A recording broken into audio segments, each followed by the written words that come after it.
Que notre Dieu du ciel et de la terre vous bénisse tous, mes très chers frères et très chères sœurs, et tout public, les personnes récentes, les personnes qui viennent pour la première fois, recevez les bénédictions du Très-Haut. Notre Dieu est en train de nous observer. Il est à nos côtés. Il nous regarde.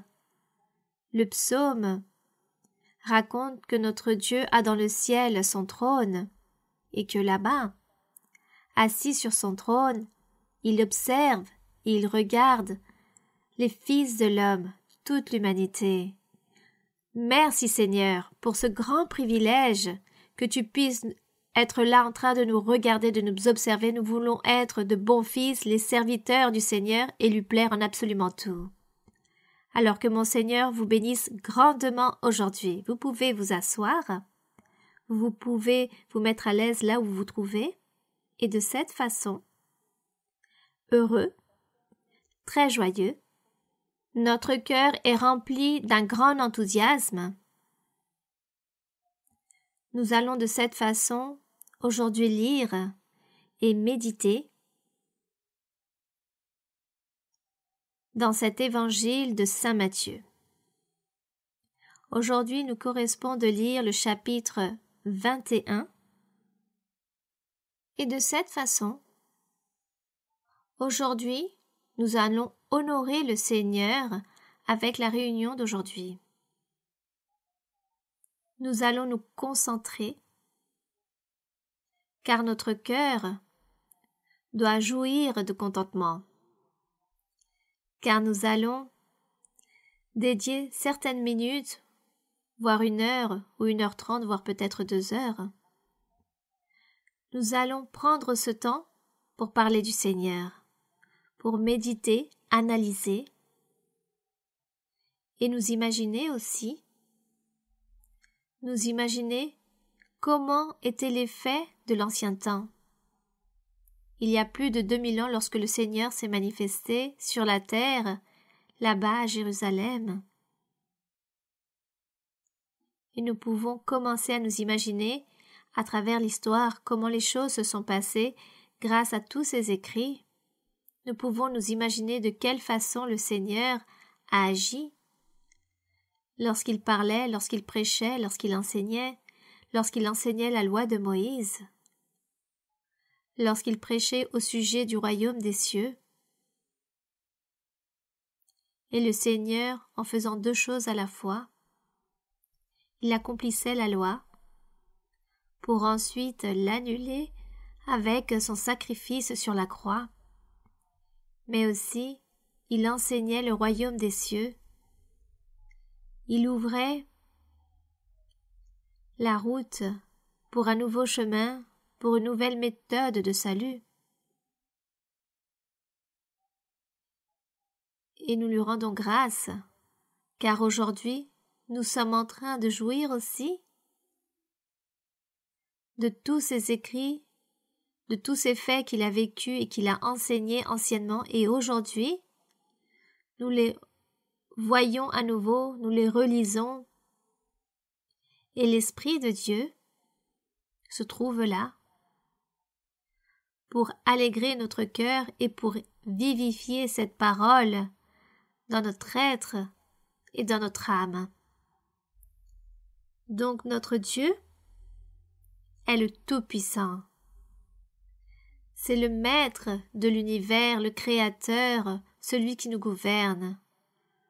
Pour notre Dieu, le temps n'existe pas. Notre Dieu agit. Il a toujours agi avec sa puissance. Il est le même. Et il agit avec nous de la même façon comme il a agi avec les mêmes personnes il y a des millions d'années en arrière. C'est pourquoi notre Dieu est le seul. Il est cet être merveilleux qui, grâce à lui, nous le connaissons. Et nous voulons lui donner l'honneur et la gloire. Nous voulons remercier le Seigneur. Tous les jours de notre vie, nous devons rendre grâce à Dieu pour pouvoir exister. Chaque jour qui passe, nous devons dire « Seigneur, merci pour ce nouveau jour que tu m'offres. Merci Seigneur, car je vis. Merci, car j'existe, car tu m'as créé pour un certain motif. Et je pense que le motif, c'est pour que je te loue éternellement.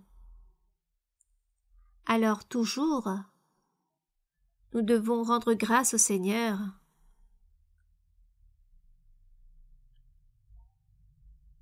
Et réfléchir, reconnaître et apprendre que Dieu, il faut lui être agréable, que nous devons chercher la manière de comment plaire à Dieu, et là nous apprenons. Nous apprenons la manière correcte de comment plaire à Dieu en lisant la Bible. Lorsque nous lisons la Bible, nous apprenons. Avec les exemples, avec les vécus de tous ces personnages bibliques, avec tous ces exemples, bons ou mauvais, nous apprenons le chemin qui mène à la vie éternelle.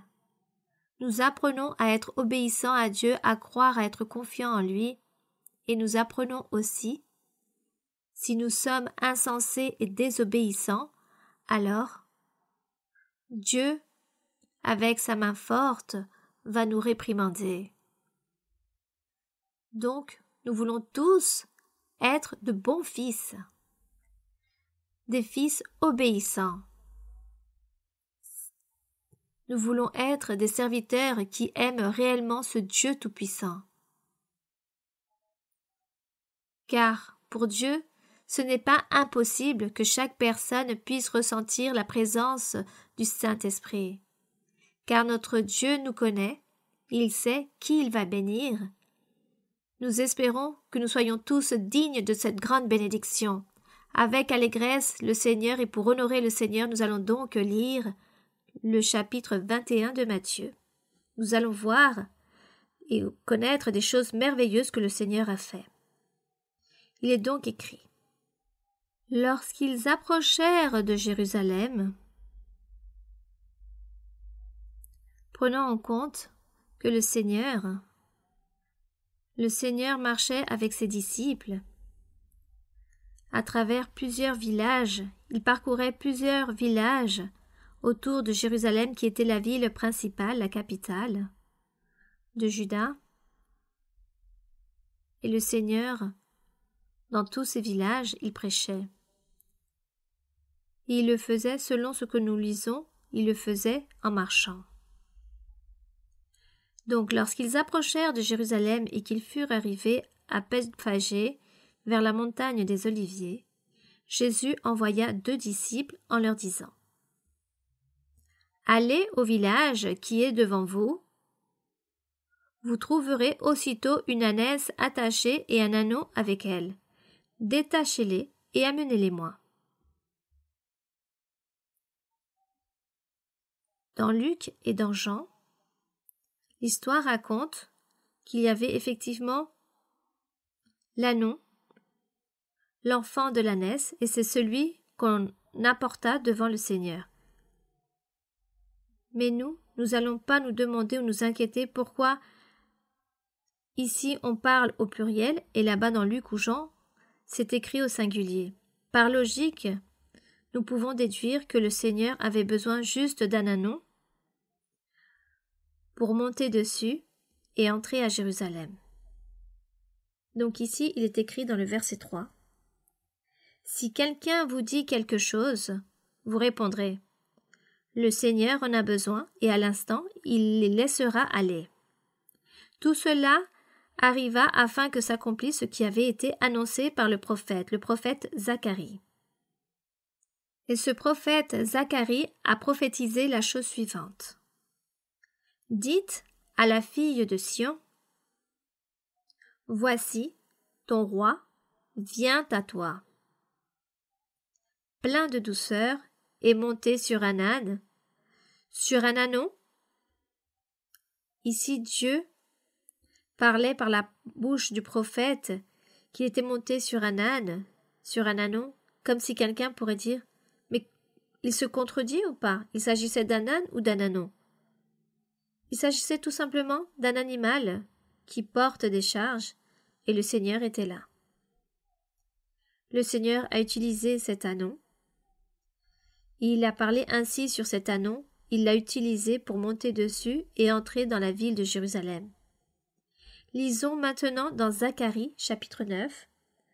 Lisons la prophétie de Zacharie qui se trouve un peu en arrière ici de Matthieu.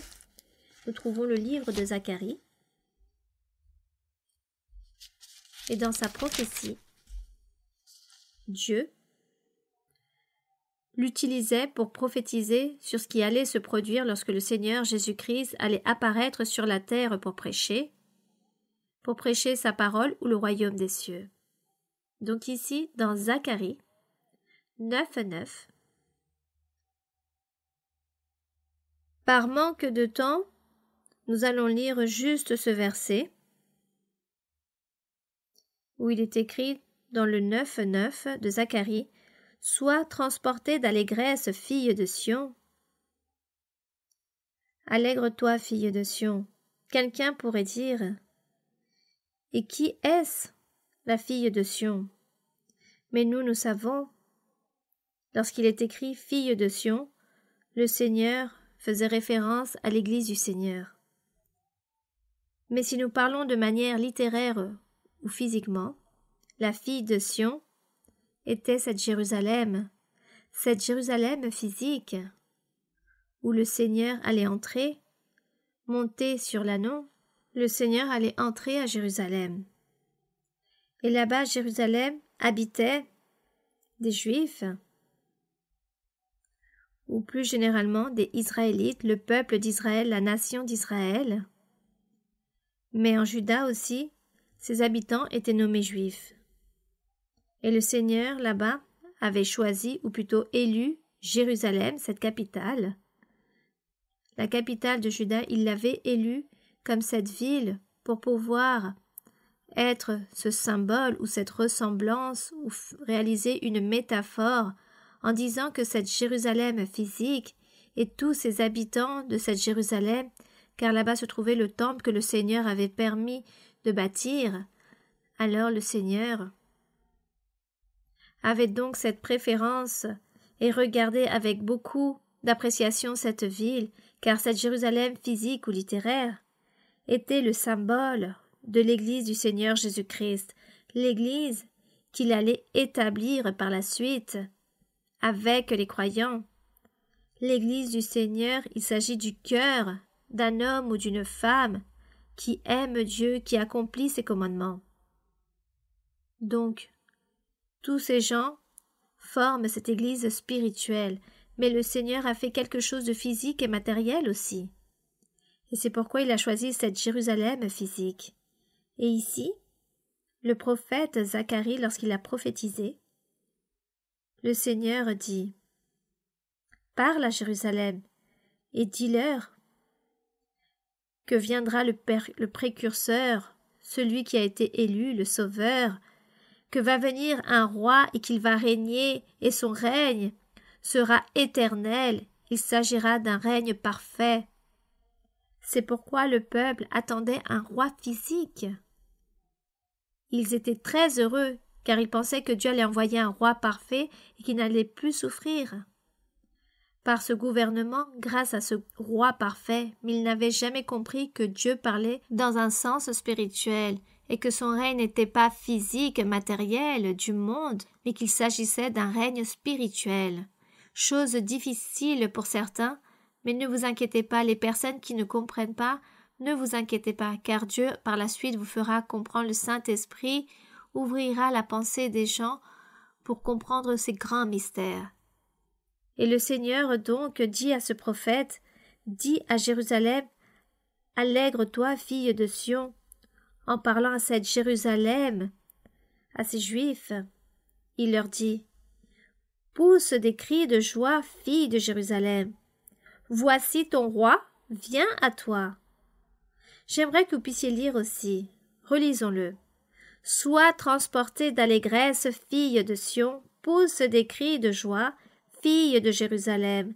Voici ton roi vient à toi, il est juste et victorieux. Il est humble et monté sur un âne, sur un anneau le petit d'une ânesse. Gloire au Seigneur! Quelle prophétie si merveilleuse! Le Seigneur parlant à cette Jérusalem physique et matérielle, à ces Juifs du temps ancien, il leur parlait le Seigneur.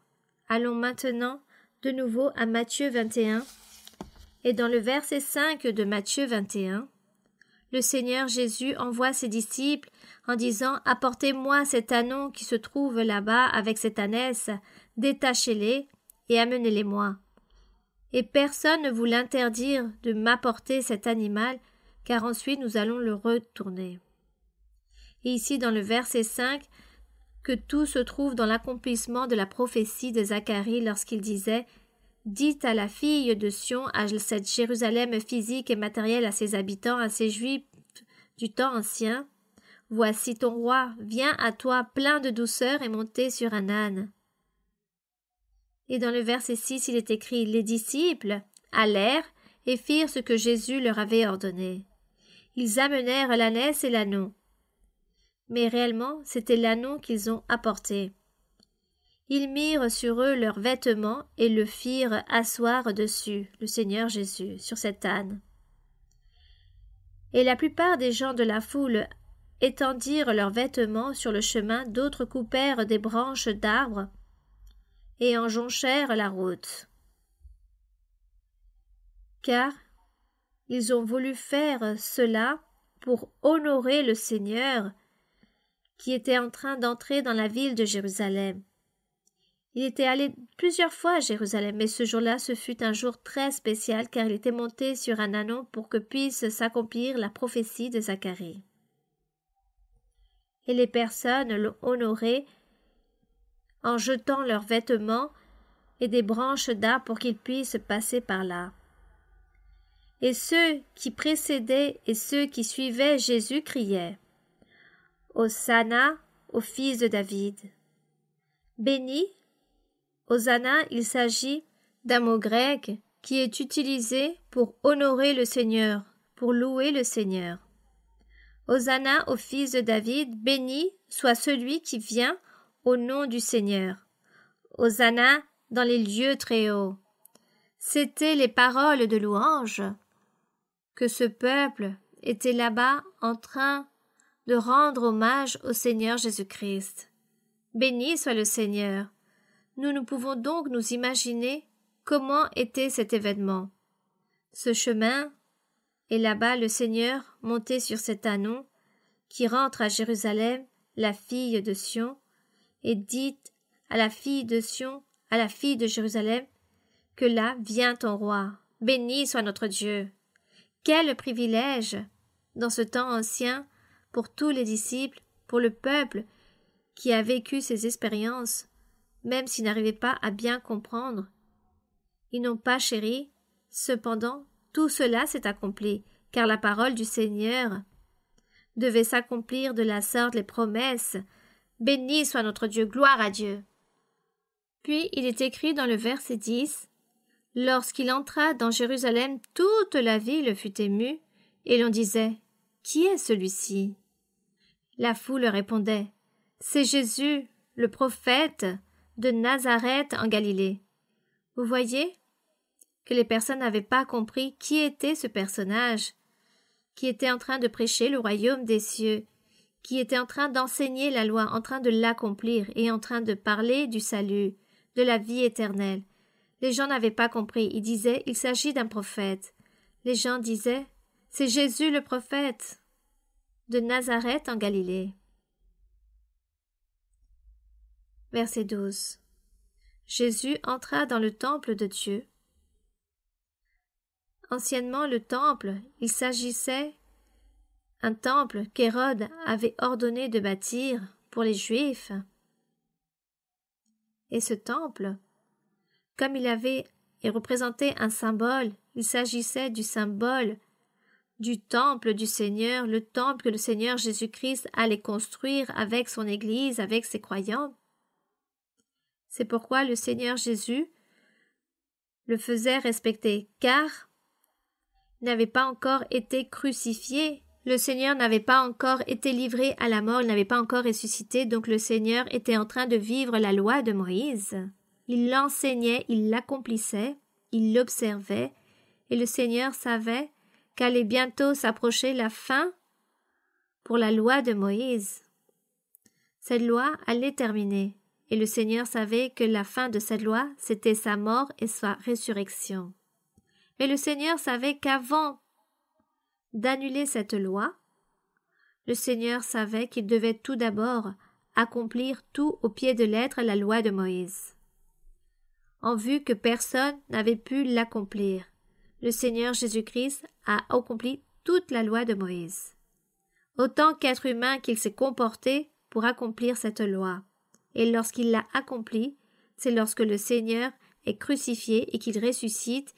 Et à partir de là, mort cette loi de Moïse, elle prend fin car ce n'est plus le chemin du salut. Le chemin du salut venait à être Jésus-Christ. Béni soit le Seigneur. C'est pourquoi le Seigneur respectait ce temple, car ce temple avait encore cette importance que Dieu avait dit qu'il fallait donner cette importance à ce temple, car dans ce temple, Dieu allait se manifester. Même si cela faisait beaucoup de temps que le Seigneur ne se manifestait plus dans ce temple, cependant, ce temple garda son importance, ce temple de Dieu où Hérode avait fait bâtir pour les Juifs.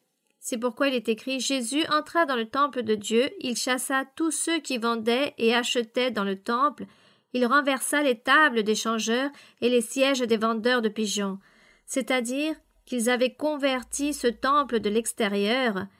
Ils avaient converti le temple en un marché, en un commerce, en une vente de produits.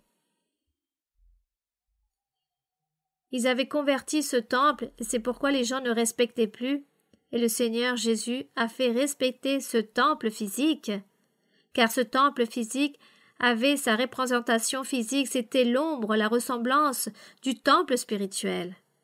Verset 13. Le Seigneur leur dit: Il est écrit: Ma maison sera appelée une maison de prière, mais vous en faites une caverne de voleurs, effectivement. Car tout était devenu un commerce où les personnes venaient acheter, vendre et revendre encore. Donc il s'agissait d'un marché et une caverne de voleurs, nous pouvons le dire ainsi, ce lieu qui était converti, avec leur propre commerce, avec leurs propres marchandises, sans aucun respect. C'est pourquoi le Seigneur leur a parlé ainsi en disant « Ma maison sera appelée maison de prière ». Le Seigneur a fait respecter son temple anciennement à cause de cela. Mais ensuite, lorsque la loi fut annulée, la loi de Moïse, cette loi fut annulée, ce chemin de salut, le Seigneur prend à partir de là ces symbologies et le Seigneur dit « Moi, je vais bâtir un temple spirituel. Je vais le bâtir et je vais établir un peuple, une nation, avec des personnes appartenant de divers endroits. J'établirai mon église et le temple sera un seul. J'y habiterai là-bas, car le temple sera le cœur de chaque fils de Dieu. » Il s'agit du temple. Et c'est pourquoi le Seigneur savait qu'il devait travailler à propos de ce sujet si important. Et c'est de cette façon que dans le verset 14, il est écrit « Des aveugles et des boiteux s'approchèrent de Jésus dans le temple, et il les guérit. Mais les principaux sacrificateurs et les scribes furent indignés à la vue des choses merveilleuses qu'il avait faites et des enfants qui criaient dans le temple « Hosanna au fils de David ». Ces principaux sacrificateurs et scribes furent indignés, car ils étaient envieux, car ils se demandaient, étant eux-mêmes les personnes qui réalisaient le travail, c'étaient les ministres du temple, ils étaient envieux, car Dieu ne les utilisait pour rien et ne les prenait pas en compte. Ils avaient ce ministère là-bas, mais réellement, Dieu était très irrité avec tous. C'est pourquoi ils se sont remplis de cette jalousie et ils furent indignés. C'est pourquoi ils dirent: Entends-tu ce qu'ils disent? Et le Seigneur Jésus répond: Oui. N'avez-vous jamais lu ces paroles, celles qui sont écrites dans le psaume 8.2? Allons au psaume 8.2 voir qu'est-ce qui est écrit dans ce psaume 8.2. Car c'est très beau de lire la parole prophétique, c'est merveilleux de lire la parole prophétique des prophètes de l'ancien temps. Nous avons donc dit psaume 8.2.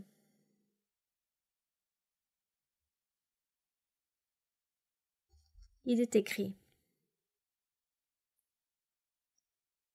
Dans le verset 1, il est écrit: Éternel, notre Seigneur, que ton nom est magnifique sur toute la terre. Ta majesté s'élève au-dessus des cieux. Par la bouche des enfants et de ceux qui sont à la mamelle, tu as fondé ta gloire. Ici, le Seigneur faisait comprendre que le Seigneur n'a pas utilisé des personnes instruites, il n'a pas utilisé des personnes très intelligentes, professionnelles, ou des grands sages, ou toutes ces philosophes qui disaient connaître tout le chemin au sujet de Dieu et qu'ils étaient très instruits. Selon la parole, il s'agissait des maîtres, des docteurs de la parole, mais le Seigneur ne les a pas utilisés, car étant eux-mêmes les docteurs, disant qu'ils enseignaient la loi et qu'ils savaient beaucoup au sujet de Dieu, et leur cœur loin de Dieu, le Seigneur n'a pas voulu les mettre à son service pour leur donner cette révélation, pour leur révéler sa doctrine, son chemin. Le véritable chemin qui mène à la vie éternelle, Dieu ne les a pas mis à son service pour donner ces révélations, ni pour les mettre à son service en disant « Prêchez le chemin du salut », car vous ne méritez pas cela. Le Seigneur ne les a pas mis à son service, il a mis à son service ses enfants et ceux qui sont à la mamelle. Cela veut dire la même chose, c'est-à-dire des personnes humbles, simples, illettrées, sans aucune instruction intellectuelle. Comme étaient les apôtres. Les apôtres, l'histoire raconte que certains étaient des pécheurs. Certains d'entre eux ne savaient ni lire ni écrire. Ils étaient humbles, simples, et le Seigneur les a choisis pour leur enseigner son chemin et pour qu'ils puissent prêcher sa parole et publier l'Évangile. C'étaient donc ces enfants des personnes immatures. Il n'y avait pas de maturité. Un enfant n'a pas de maturité. Un enfant est sincère, humble, doux, ne garde pas de rancune, ne garde pas de vengeance. Mais un enfant n'a pas non plus la connaissance, la capacité, cette maturité comme un adulte. Donc le Seigneur a utilisé ces enfants, ces personnes qui n'étaient pas instruites, qui n'étaient pas si intelligentes pour enseigner son chemin et les mettre à son service pour publier l'Évangile. Et ces enfants étaient des exemples, les disciples, les premiers disciples du Seigneur. Donc le Seigneur dit ici, par la bouche des enfants et de ceux qui sont à la mamelle, « Tu as fondé ta gloire pour confondre tes adversaires. » Qui étaient les adversaires du Seigneur Jésus, les Juifs, les sacrificateurs, les scribes, c'étaient les ennemis. Tous ces ministres qui se trouvaient là-bas dans le temple, c'étaient les ennemis du Seigneur, à cause des adversaires pour imposer silence à l'ennemi et aux vindicatifs. Revenons à Matthieu 21. Donc, ici, il est écrit dans le verset 16, « Et le Seigneur leur dit, « Vous n'avez jamais lu » où il est écrit dans le psaume 8.2, « Tu as tiré des louanges de la bouche des enfants et ceux qui sont à la mamelle, vous ne l'avez jamais lu. » Peut-être certains répondraient, « Oui, nous l'avons lu, mais nous n'avons pas compris, et nous n'arrivons toujours pas à comprendre. Car nous ne croyons pas en toi, donc nous ne comprenons pas cela. » Donc le Seigneur leur disait que ces enfants qui disaient « Hosanna, fils de David », c'était la symbologie de ces enfants humbles et simples, c'est-à-dire des adultes avec un cœur d'enfant qui, en écoutant l'Évangile et les enseignements du Seigneur Jésus-Christ, ces personnes étaient prêtes pour croire au Seigneur, pour déposer leur confiance en eux et accepter la parole de Dieu, accepter son chemin et dire au Seigneur, « Seigneur, je crois en toi. Je suis confiant en toi. Continue à parler, enseigne-moi ton chemin. Continue à m'enseigner le royaume des cieux, ton chemin, car je veux te suivre et je veux t'obéir. Et mon cœur est un cœur d'enfant. Je ne suis pas intellectuel, je ne suis pas préparé, je ne suis pas instruit, mais j'ai l'humilité et la simplicité pour t'accepter et que tu puisses vivre dans mon cœur. Ainsi sont ces enfants. Et voici ce que le Seigneur veut, la douceur, la simplicité et l'humilité, comme celle des enfants. Donc le Seigneur pose cette question à ses ministres du temple, et il leur dit, « Vous n'avez pas lu ces paroles. » Verset 17. Puis, les ayant laissés, le Seigneur sortit de la ville pour aller à Béthanie, où il passa la nuit. Donc le Seigneur ne cessait de marcher de village en village. Lorsque la nuit tomba, il restait là, dans ce village, là où tombait la nuit. Donc continuons ici dans le verset 18. Il est écrit: Le matin, en retournant à la ville, il eut faim.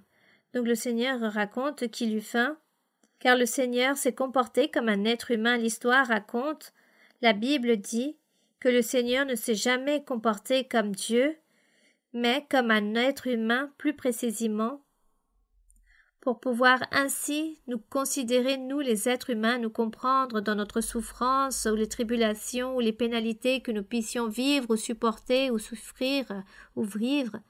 Et le Seigneur s'est comporté comme un être humain pour pouvoir nous comprendre, et nous rendons grâce au Seigneur que le Seigneur a fait cela pour nous. C'est pourquoi, ici, l'histoire raconte qu'il eut faim, car il se comportait comme un être humain et non comme Dieu. Puis, dans le verset 19, il est écrit: Le Seigneur eut faim, et voyant un figuier sur le chemin, il s'en approcha, mais il n'y trouva que des feuilles, et il dit: Que jamais fruit ne naisse de toi. Et à l'instant, le figuier sécha. Donc le figuier, disons, il s'agit, dans certains lieux, on parle de figue, me semble-t-il. C'est le fruit de ce figuier. Et comme ce figuier n'avait pas de fruits, il a dit que plus jamais naisse de toi de fruits. Et l'histoire raconte que les disciples ont commencé à regarder qu'allait-il se passer avec ce figuier de temps à autre. Imaginons-nous que de temps à autre les disciples allaient voir ce petit arbre pour voir que se passait-il, jusqu'au jour où ils étaient très surpris car ils virent que ce figuier était complètement sec. Et s'est accompli ce que le Seigneur avait parlé au sujet de ce figuier lorsqu'il l'a maudit en disant que naisse de toi aucun fruit. Et le Seigneur, lorsqu'il faisait cela, il leur donnait aussi des exemples de la vie, de l'être, en disant, regardez, comme cet arbre, ce figuier qui n'a pas donné de fruits, à quoi sert un arbre qui ne donne pas de fruits? Mieux vaut le brûler pour qu'il puisse être déraciné. Ainsi, pour les êtres humains, les gens qui ne donnent pas de fruits seront jetés à la perdition. Il faut donc donner de bons fruits. Voici ce qu'a voulu dire le Seigneur à ses disciples. Verset 20. Les disciples qui virent cela furent étonnés et dirent: Comment ce figuier est-il devenu sec en un instant? Ils voyaient les choses, les miracles et les prodiges que le Seigneur Jésus-Christ était en train de réaliser. Dans tous les lieux où ils allaient avec lui, ils voyaient mais ne comprenaient pas. Ils n'arrivaient pas à comprendre. Ils étaient même étonnés en disant: mais comment est-ce possible que ce figuier soit devenu sec? Après que le Seigneur ait fait des miracles, des prodiges, ait réalisé des guérisons, donné la vue aux aveugles. Et avec ce figuier, ils étaient étonnés. Remarquons donc que les disciples, à ce moment-là, lorsque le Seigneur était avec eux physiquement, les disciples n'avaient pas bien compris la manifestation de Dieu. Ils n'ont pas chéri ces choses. Juste lorsque le Seigneur est mort et qu'il a ressuscité, c'est ce jour-là qu'ils ont ouvert les yeux, le Seigneur leur a donné l'entendement, ils ont pu comprendre qu'ils étaient réellement avec le Seigneur, qu'ils avaient vécu avec lui, mais qu'ils ne l'avaient jamais chéri assez ni apprécié comme il le mérite, car ils n'avaient pas bien compris les choses et ils se lamentaient, car certains se sont lamentés en disant « Pourquoi m'ai-je comporté de la sorte? Pourquoi je n'ai pas chéri le Seigneur à ce moment-là? Mais que maintenant, lorsque le Seigneur n'est plus avec nous, et c'est maintenant que nous pouvons comprendre ces choses. Et tout cela s'est produit. Et là, nous nous rendons compte aussi avec le figuier qu'ils étaient très étonnés et se demandèrent « Mais que s'est-il passé ?» après avoir vu tous les miracles. Bien. Ce sont des êtres humains. Nous sommes des êtres humains. Et sûrement aussi, il se produit la même chose avec nous. Le Seigneur fait des miracles dans nos vies. Le Seigneur bénit, nous voyons et nous savons et connaissons des miracles qu'il réalise sur beaucoup de personnes, mais peut-être nous n'arrivons pas à comprendre suffisamment ou de mesurer la grandeur de cette puissance que le Seigneur notre Dieu réalise et fait et tout ce qu'il mérite, que nous devons l'honorer et le glorifier à cause de toutes ces choses merveilleuses et ces grandeurs qu'il réalise. Donc sûrement, cela peut se produire aussi avec nous, mais nous demandons au Seigneur qu'il nous aide, qu'il nous donne cette intelligence et qu'il nous permette de voir avec des yeux spirituels, d'entendre avec des oreilles spirituelles, que nous puissions comprendre et voir sa grandeur, le privilège que nous avons de connaître ce chemin, que tout cela nous puissions le chérir, l'apprécier et que nous donnons toujours l'honneur et la gloire à notre Dieu. Ici, dans le verset 21, Jésus leur répondit « Je vous le dis en vérité, si vous aviez de la foi, il disait cela aux disciples, si vous aviez de la foi, si vous croyez, et que vous ne doutiez point, non seulement vous feriez ce qui a été fait à ce figuier, mais quand vous diriez à cette montagne « ôte-toi » de là et jette-toi dans la mer, cela se ferait. Il s'agit d'une grandeur. Qui peut déplacer une montagne d'un endroit à un autre? Il n'y a que Dieu qui peut le faire. Mais ici, il faisait cette promesse qu'un être humain, par le fait de croire et de croire en la parole du Seigneur et obéir au Seigneur, peut être capable de faire toutes ces choses. Et nous rendons grâce au Seigneur. Verset 22. Tout ce que vous demanderez avec foi par la prière, tout ce que vous demanderez par la prière, en croyant, en étant confiant que Dieu est en train de vous écouter, que Dieu écoute la prière, que Dieu se remplira de miséricorde, que vous êtes en train de supplier au Seigneur des choses avec votre cœur, et que vous aussi, vous êtes en train de vivre la vie que Dieu lui plaît, que vous êtes en train de vous efforcer pour plaire à Dieu en absolument tout? Croyez-vous, par exemple, si dans un couple, dans un foyer, lorsque les parents, disons, l'époux et la femme commencent à se quereller, à toujours se disputer, à toujours avoir des querelles en continu, vous pensez qu'il s'agit d'avoir une communion avec Dieu? Vous pensez que cela plaît à Dieu? C'est plaire à Dieu en tout? Nous ne plaisons pas à Dieu. Au contraire, Dieu s'éloigne des personnes, car Dieu n'aime pas que la personne ne s'efforce pas pour plaire à Dieu en vivant cette vie sainte, remplie de patience, de tendresse, d'amour, de compréhension, de tolérance, mais se laisse mener au contraire par ses instincts. Cela déplaît au Seigneur, et comme cela déplaît au Seigneur, le Seigneur s'éloigne. Alors comment allez-vous être confiant que Dieu vous donne cette faculté, ce soutien, en disant « Bon, je vais prier le Seigneur pour une certaine demande que je veux lui faire, et le Seigneur va me répondre, et il va me donner ce que je lui demande. Il va exaucer le vœu de mon cœur. » Parce que je suis en train de plaire au Seigneur, car j'essaie de faire sa volonté, et je veux que le Seigneur puisse se plaire en disant de tout ce que je fais, peu importe où je suis. Car ce n'est pas juste venir à l'église pour donner une apparence et faire semblant. Je dois vivre une vie en le Seigneur chez moi, dans mon foyer aussi, au milieu de ma famille.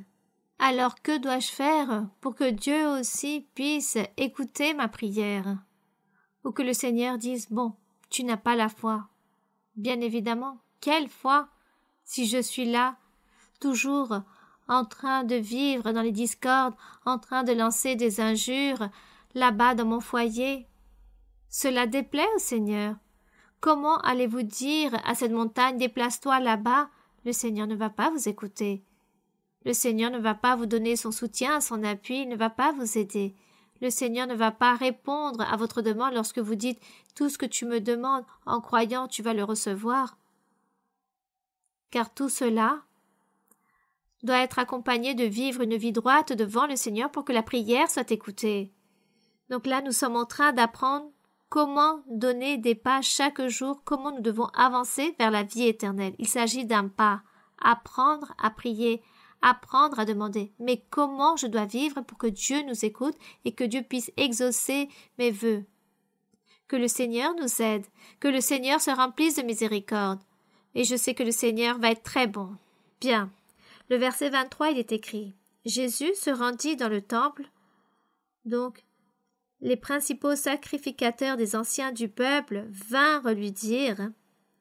Ces anciens du peuple, c'étaient aussi les juges dans l'ancien temps qui jugeaient les personnes. Il est donc écrit, ils s'approchèrent de lui en disant, « Par quelle autorité fais-tu ces choses? Qui t'a donné cette autorité? » Jésus leur répondit, « Je vous adresserai aussi une question. Et si vous m'y répondez, je vous dirai par quelle autorité je fais ces choses. Et je vous répondrai. » Le Seigneur leur dit, « Répondez-moi à cela. Le baptême de Jean, d'où venait-il? Du ciel ou des hommes? » Et ces gens raisonnèrent entre eux en disant, « Si nous disons qu'il s'agit du ciel, il va nous dire, « Pourquoi donc n'avez-vous pas cru en lui, en Jean?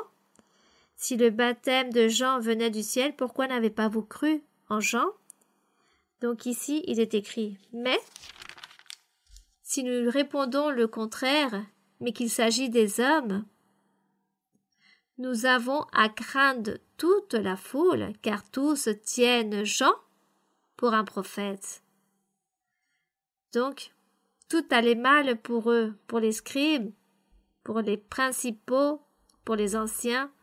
Tout allait mal à travers cette question que le Seigneur leur posa.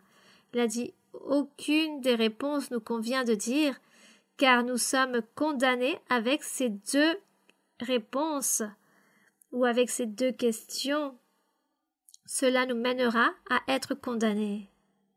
Donc le Seigneur Jésus répondit dans le verset 27. Ils répondirent à Jésus dans le verset 27. Nous ne savons pas. Nous ne savons pas quoi te dire par rapport à ce que tu nous demandes. Cela ne nous convient pas. Et le Seigneur leur dit, moi non plus, alors je ne vous dirai pas par quelle autorité je fais ces choses. Je ne vais pas vous répondre. Et cela est merveilleux, car le Seigneur ici nous enseigne à avoir un peu d'habileté, à avoir un peu d'intelligence pour donner des réponses aux personnes insensées. Pour répondre à toutes ces personnes insensées, nous devons nous remplir d'habileté, d'intelligence, nous devons nous remplir de stratégie pour ne pas répondre à l'insensé ce qu'il nous demande, mais plutôt enseigner à ces personnes. Ici, le Seigneur, ce qu'il a fait, c'est enseigner. Il leur a enseigné à respecter. Ils étaient mal à l'aise par rapport à la question que le Seigneur leur a posée, car ils n'ont pas pu donner de réponse. Et le Seigneur agissa de la même façon en disant « Alors moi non plus, je ne vais pas répondre à votre question. » Bien. Gloire au Seigneur. Verset 28. Que vous en semble? Le Seigneur ici change de sujet. Un homme avait 2 fils et s'adressant au premier, il dit « Mon enfant, va travailler aujourd'hui dans ma vigne. » Il répondit « Je ne veux pas. » Ensuite, il se repentit et il y alla. Alors que s'est-il passé à cet homme qui avait 2 enfants? À l'un, il lui a dit « Mon fils, va travailler dans la vigne. » Et celui-ci lui répondit qu'il ne voulait pas travailler. Mais ensuite, l'histoire raconte qu'il s'est repenti et qu'il partit travailler dans la vigne. Et s'approchant à son 2e fils, il lui a posé la même façon, Et celui-ci lui répondit: Oui, je vais y aller. Mais il n'est pas parti. Alors, lequel des deux a fait la volonté du Père? Les disciples répondirent: Le premier. Jésus leur dit: Je vous le dis en vérité, les publicains et les prostituées vous dévanceront dans le royaume de Dieu. Qu'est-ce que le Seigneur Jésus, à ce moment-là, était en train de leur enseigner? Que le Fils, qui a répondu qu'il n'allait pas y aller, est parti. Et le Seigneur demande parmi lesquels des deux a agi correctement. Car le second a dit: Oui, je veux bien, mais il n'est pas allé. Alors qui a fait la volonté du Père? Ils répondirent: Le premier. Il dit: Effectivement, ce premier est comme les publicains et les prostituées, car anciennement les publicains étaient des personnes malhonnêtes, c'étaient des gens très mauvais, qui volaient, qui faisaient des choses très mauvaises, et les prostituées aussi faisaient des choses mauvaises. Donc le premier était comme ces publicains et ces prostituées. Pourquoi? Car les publicains et les prostituées, lorsque le Seigneur leur a prêché l'Évangile, ils se sont repentis immédiatement et ont cru en le Seigneur et suivaient le Seigneur. C'est pourquoi le Seigneur disait qu'ils allaient de l'avant de tous ces non-croyants, ils étaient en train de marcher vers la vie éternelle. Donc il est écrit: Les publicains et les prostituées vous dévanceront dans le royaume de Dieu. Car Jean est venu à vous dans la voie de la justice, et vous n'avez pas cru en lui. Mais les publicains et les prostituées ont cru en lui. Et vous, qui avez vu cela, vous ne vous êtes pas ensuite repentis pour croire en lui. Voici ce que le Seigneur a dit à toutes ces personnes, à tous ces anciens, à tous ces dirigeants, à tous ces gouverneurs et tous ces ministres du peuple là-bas de Jérusalem. C'est pourquoi le Seigneur leur a dit: Ce fils premier qui a répondu non, mais qu'ensuite parti faire le travail, a agi comme les publicains et les prostituées, car ces personnes ont cru lorsque Jean a prêché, ils ont cru en Jean. Tandis que le Seigneur Jésus prêchait et ils ne croyaient pas, ils n'ont pas accepté ces choses. Donc c'est pourquoi il dit: Vous qui dites qu'il s'agit de pécheurs et de mauvais, vont là-bas, ils avancent pour arriver au royaume des cieux. Gloire au Seigneur! Quel enseignement que le Seigneur nous donne ici! C'est merveilleux lorsque le Seigneur nous enseigne toutes ces choses, car tout cela aussi nous sert, car un jour, nous aussi, vous qui êtes ici avec moi, et toutes les personnes qui me voient, qui m'écoutent, un jour, vous allez être de grands docteurs de la parole du Seigneur. Verset 33, il est écrit. Il s'agit ici d'une autre parabole. Écoutez une autre parabole. Il y avait un homme, maître de maison, qui planta une vigne et l'entoura d'une haie, y creusa un pressoir et bâtit une tour, puis il la ferma à des vignerons qui quitta le pays. Donc, voyons que ce maître de maison était notre Dieu, le Seigneur, mais il parlait à travers une parabole, il parlait de cette forme allégorique afin que les personnes puissent écouter et aussi comprendre ceux qui croyaient en lui. Les autres restaient sans comprendre cette parabole. Verset 34. Lorsque le temps de la récolte fut arrivé, il envoya ses serviteurs vers les vignerons pour recevoir le produit de sa vigne. Les vignerons s'étant saisis sur ses serviteurs, battirent l'un, tuèrent l'autre et lapidèrent le troisième. Le symbole, le significatif de tout cela, notre Dieu était ce maître de maison, qui a planté cette vigne, qui l'entoura d'une haie, qui creusa un passoire et bâtit une tour, qui la ferma aux vignerons et quitta le pays, c'est-à-dire notre Dieu, lorsqu'il a établi son peuple d'Israël, cette nation appelée le peuple d'Israël, anciennement qui s'appelait le peuple saint, le peuple privilégié, le peuple choisi par Dieu, le Seigneur a établi ce peuple d'Israël, cette nation, Il leur a envoyé des prophètes. Donc notre Dieu est parti, qu'il quitta cet endroit, il a tout fait, il l'afferma aux vignerons. Il a donc établi les prophètes pour que les prophètes aussi puissent se charger de diriger cette partie spirituelle de cette nation appelée le peuple d'Israël. Nous sommes ici en train de parler de l'ancien temps, beaucoup d'années avant la naissance de Jésus-Christ. Donc, ici il est écrit « Le temps de la récolte arriva, et il envoyait ses serviteurs vers les vignerons pour recevoir le produit de sa vigne. Mais les vignerons, s'étant saisis de ses serviteurs, les battirent pour les tuer. Comme lorsqu'ils donnèrent la mort aux prophètes, ils les enlevaient de leur chemin pour qu'ils ne prophétisent plus. » Verset 36. Il envoya encore d'autres serviteurs encore plus grand nombre que les premiers, et les vignerons les traitèrent de la même manière. Enfin, il envoya vers eux son fils. Comment s'appela ce fils? Le Seigneur Jésus-Christ.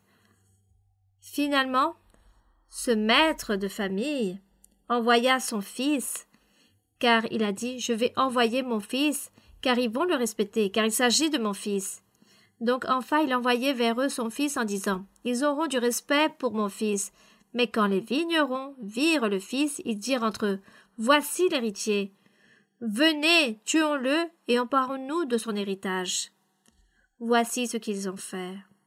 Cette parabole que le Seigneur ici était en train d'enseigner, cet ensemble d'allégories que le Seigneur était en train d'enseigner, le Seigneur parlait de notre Dieu le Père et du Seigneur Jésus-Christ. Le Seigneur Jésus-Christ, Dieu a envoyé son Fils, notre Seigneur Jésus-Christ, pour qu'il puisse prêcher, pour qu'on puisse l'écouter et croire en lui, pour que les gens se repentissent, mais cela ne fut pas ainsi. Donc ici, que s'est-il passé? Tuons-le et emparons-nous de son héritage. Et ils le saisirent, le jetèrent hors de la vigne et le tuèrent. Et effectivement, le Seigneur Jésus-Christ a été emmené dans le calvaire, et là-bas, on lui donna la mort. Pourquoi? Parce qu'il fut cet héritier. Personne ne crut en lui. Maintenant, lorsque le maître de la vigne viendra, que fera-t-il à ces vignerons? Le Seigneur ici leur posait cette question à toutes ces personnes qui l'écoutaient et il leur demandait « Lorsque viendra le maître de la vigne, que fera-t-il de ces vignerons ?» Sachant qu'ils ont tué tous les serviteurs. Et tous se répondirent, dans le verset 41. « Il fera périr misérablement ces misérables. » Ils ont dit au Seigneur « Il fera périr les misérables, ces méchants, et il affirmera la vigne à d'autres vignerons qui lui en donneront le produit en temps de la récolte. » Jésus leur dit « N'avez-vous jamais lu dans les Écritures, la pierre qu'ont rejetée ceux qui bâtissaient est devenue la principale de l'angle. C'est du Seigneur que cela est venu, et c'est un prodige à nos yeux. Ne l'avez-vous pas lu dans le psaume 118, versets 21 au 23 ? C'est pourquoi je vous le dis, dit le Seigneur, le royaume de Dieu vous sera enlevé, vous les Juifs. Mes frères, restez concentrés. Il est écrit dans le verset 43, « C'est pourquoi je vous le dis, le royaume de Dieu vous sera enlevé. » Regardez ce que le peuple a répondu lorsqu'il a demandé « Qu'allait-il faire, ce maître de famille, avec sa vigne ?» Et ils répondent « Il va faire périr les misérables, il va affermir sa vigne à d'autres vignerons. » Et nous allons voir qui sont ces autres vignerons. Et le Seigneur Jésus dit, « Ne saviez-vous pas que la pierre qu'ont rejetée ceux qui bâtissaient est devenue la principale de l'angle? » Qui étaient ces personnes qui bâtissaient? Il s'agissait du même peuple d'Israël, la loi de Moïse et tous les prophètes qui étaient prêchés, qui disaient être le peuple saint, le peuple de Dieu, le peuple privilégié de Dieu, et que cette pierre qu'ils ont rejetée était Jésus-Christ, est devenue la principale de l'angle pour être une construction spirituelle appelée Église de notre Seigneur Jésus-Christ. Donc il s'agit de la grande merveille qu'il y a dans nos yeux et le Seigneur leur dit « C'est pourquoi, je vous le dis, le royaume de Dieu vous sera enlevé. » À qui? Aux Juifs. Et sera donné à qui? Aux personnes qui rendent des fruits, par exemple à qui? Aux non-juifs. à tous ces païens, à toutes ces nations étrangères qui n'avaient jamais participé de la parole de Dieu. À toutes ces personnes, il leur rendra. C'est pourquoi le Seigneur leur a dit qu'il va tous vous enlever cela, car vous êtes des non-croyants, vous n'avez pas cette confiance en Dieu, vous êtes toujours derrière moi pour murmurer à mon sujet et vous êtes en train de me condamner. Voici ce que vous faites tous. Donc, le maître de la vigne le donnera à d'autres vignerons qui donneront des fruits. Et nous rendons grâce au Seigneur, car il est écrit « Celui qui tombera sur cette pierre s'y brisera, cette pierre nommée Jésus-Christ. Et celui sur qui elle tombera, appelé Jésus-Christ, tombe sur une personne non-croyante, insensée, sera écrasée. Elle sera détruite et elle perdra la vie éternelle. Voici ce qui est écrit. Celui qui tombera sur cette pierre s'y brisera. Et celui sur qui cette pierre tombera, celui-ci sera complètement écrasé. C'est pourquoi il faut chérir et apprécier cette pierre qui est la pierre principale de l'angle appelée Église du Seigneur Jésus-Christ, conformée avec des personnes de différentes nations, avec des cœurs du Seigneur. Il s'agit de ce temple spirituel. Gloire à Dieu. Verset 45. Après avoir entendu ces paroles, les principaux sacrificateurs et les pharisiens comprirent que c'était d'eux que Jésus parlait. Bon, au moins, ils ont compris qu'on parlait d'eux. Et ils cherchaient à se saisir de lui, mais ils craignaient la foule, parce que le peuple avait le Seigneur Jésus-Christ comme prophète. Donc, ils avaient peur de finir à un moment donné avec le Seigneur, qu'ils savaient que toute la foule allait venir sur eux. Alors, qu'avez-vous pensé de ce récit si beau et merveilleux, et surtout qu'il faut toujours rendre grâce à notre Dieu?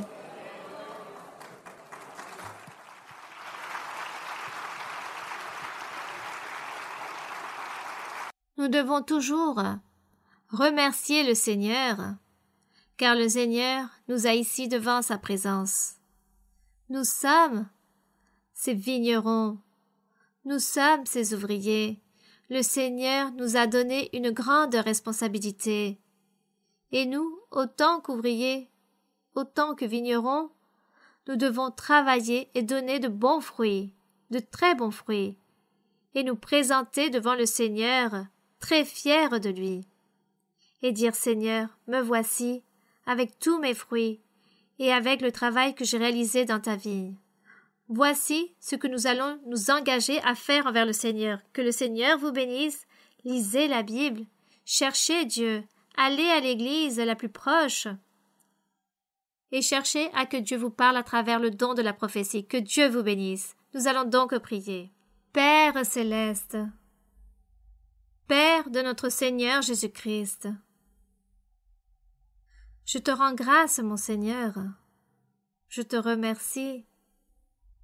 Car nous, qui sommes-nous pour mériter ce grand privilège d'être devant ta présence, de pouvoir nous présenter devant toi, pour avoir reçu ce privilège d'être ses élus, de pouvoir être choisis pour arriver à ce règne, car c'est toi, Seigneur, qui appelles les personnes pour aller dans ta vigne, pour y travailler. Et nous voulons travailler, mon Seigneur, nous voulons gagner beaucoup d'âmes pour le royaume des cieux, apporter beaucoup de fruits, et te dire un jour, Seigneur, voici le fruit de notre travail. Nous sommes ici devant toi. Merci Seigneur, nous te rendons grâce. Nous ne sommes pas dignes, mais il s'agit de la promesse et des bénédictions que tu es en train de nous donner. Que l'honneur et la gloire soient pour toi, mon Seigneur, les louanges sont pour toi. Nous te louons, mon Seigneur. Nous te bénissons, nous te donnons l'honneur, la gloire. Le règne t'appartient. Ta parole est véritable. Tes promesses merveilleuses depuis l'ancien temps ont été fidèles et véritables. Elles se sont accomplies et elles continuent à s'accomplir au pied de l'aide, car tu es un Dieu grand et puissant. Qui comme toi, parmi tant de choses, tu es notre véritable Dieu. Gloire à ton nom. Merci mon Père Saint, merci Seigneur. Seigneur, tu mérites les louanges, l'honneur et la gloire. Mais aussi, en ce moment même, nous te demandons pour les personnes qui ont besoin de toi, pour toutes ces personnes qui se retrouvent malades, qui sont atteints de maladies mortelles, ces maladies qui mènent à la mort, qui conduisent à la mort, et aussi toutes ces maladies mentales, toutes ces maladies qui font que ces personnes n'arrivent pas à bouger correctement, à réfléchir ou à écouter correctement. Il existe tant de maladies, et toi tu les connais. Et chaque personne sûrement sont en train de te demander, de te supplier pour la maladie qu'ils portent dans leur corps. Écoute chaque personne. Sois miséricordieux de chacun, et libère, guéris, purifie. Chasse toute sorcellerie, tout envoûtement, réprimande tout mauvais esprit, tout démon. Libère, Seigneur, toutes ces personnes qui vivent sous la servitude du diable. Guéris, libère et guéris, Seigneur, toute maladie physique, psychique. Détruis l'œuvre de l'ennemi. Écoute la prière, mon Seigneur. Sois miséricordieux de chacun d'entre nous, mon Père, au nom glorieux de Jésus-Christ, ton Fils bien-aimé. Que pour lui soit l'honneur, la gloire et la louange, aujourd'hui et pour toujours. Amen. Gloire à notre Dieu. Gloire au Seigneur. Dame un nuevo corazón que te alabe noche y día.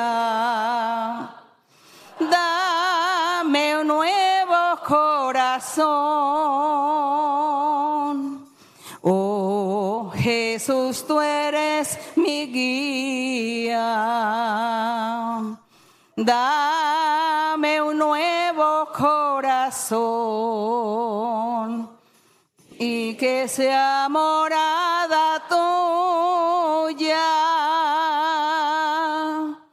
Dame un nuevo corazón, dame un nuevo corazón. Aleluya. Dame un nuevo corazón que te alabe noche y día. Dame un nuevo corazón. Oh Jesús, tú eres mi guía. Dame un nuevo corazón y que sea morada tuya. Dame un nuevo corazón, dame un nuevo corazón. Alléluia. Gloire au Seigneur. Louange à notre Dieu. Merci. Je vous embrasse tous.